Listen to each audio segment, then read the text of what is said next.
ఏర్పాటు చేయబడినటువంటి వారు, రాజులైన యాజక సమూహంలో దేవుని సొత్తైనటువంటి ప్రజలైనటువంటి మనకు దేవుని యొక్క మహాకృప చేత ఈ స్థలమందు మనల్ని కూర్చోబెట్టి దైవ సంగతులను ఆలోచించడానికి ఒక ఆలోచనాత్మకమైనటువంటి హృదయాన్ని దేవుడు మనకు దయచేశాడు.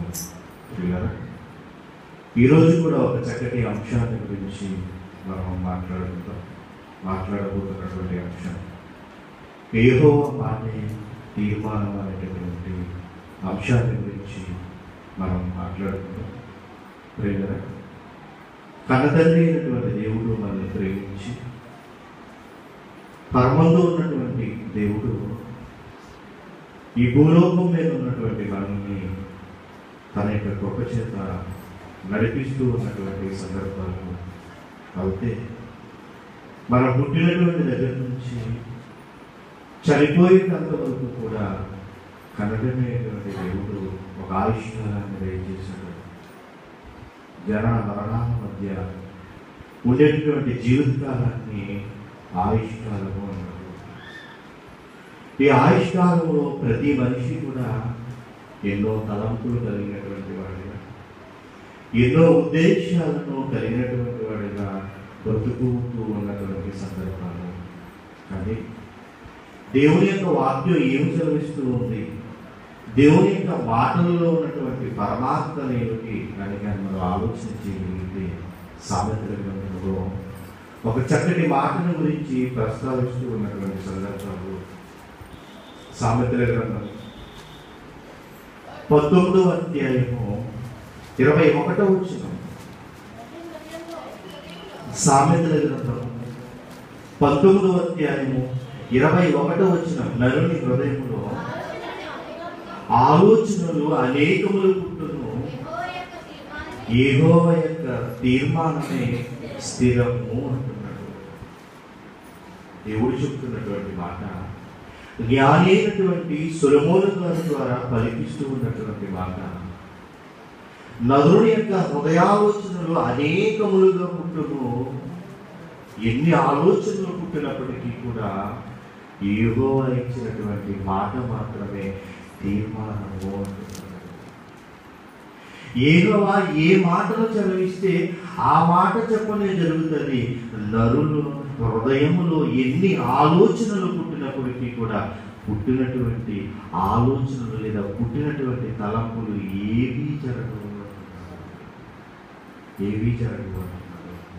అంటే కన్న తండ్రి అయినటువంటి దేవుని ఆలోచనలు ఏవైతే ఉంటాయో, కన్న తండ్రి ఈ దేవుని యొక్క నిర్ణయాలు ఏవైతే ఉంటాయో, ఆయన యొక్క తలంపులలో ఆయన ఏమనుకుంటే ఏ ప్రణాళికను సిద్ధపరచాలి అనుకుంటే ఆ ప్రణాళికనే దేవుడు ఏర్పాటు చేస్తాడు.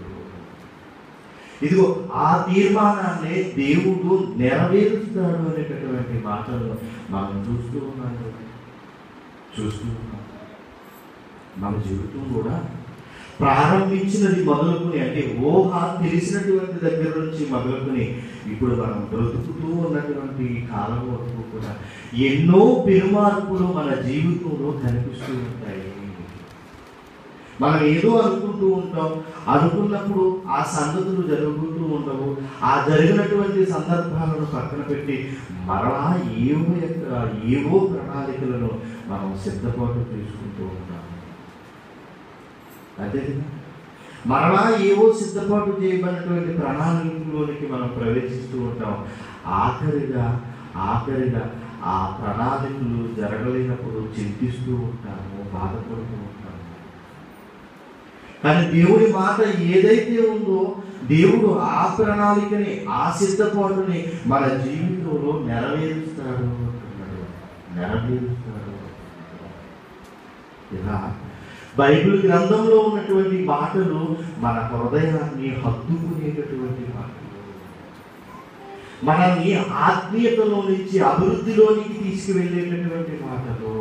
ప్రతి మాట దేవుని నోట నుంచి వచ్చినదైతే ఆ మాటలు మన హృదయములో మనం భద్రపరుచుకున్నప్పుడు మనం గొప్పవారు అవుతాము, బలవంతులు అవుతాము, ఆత్మీయతలో అభివృద్ధి చెందేటటువంటి వారిగా అవుతాము. ఆత్మీయతలో అభివృద్ధి చెందేటటువంటి వారుగా. ఇలా భక్తుల యొక్క జీవితాన్ని మనం పరిశీలన చేసినప్పుడు, ఇలా భక్తుల జీవితాలలోనికి వెళ్ళి ఎన్నో పాఠాలను మనం నేర్చుకున్నప్పుడు మనకి అనిపించేటటువంటి ఆలోచన ఏమిటో తెలుసా? ఇదిగో ఆ భక్తులు దేవునిని ఆశ్రయించారు, గొప్పవారయ్యారు. ఆయన చేసినటువంటి ప్రణాళికకు, ఆయన చేసినటువంటి తీర్మానానికి వారు కట్టుబడి ఉన్నారు కనుక వారు దైవ భక్తులుగా పిలువబడ్డారు, దేవుని భక్తులుగా పిలువబడ్డారు అనేటటువంటి ఆలోచన కనిపిస్తూ ఉంటుంది. ప్రియమైనటువంటి దేవుని పిల్లలారా,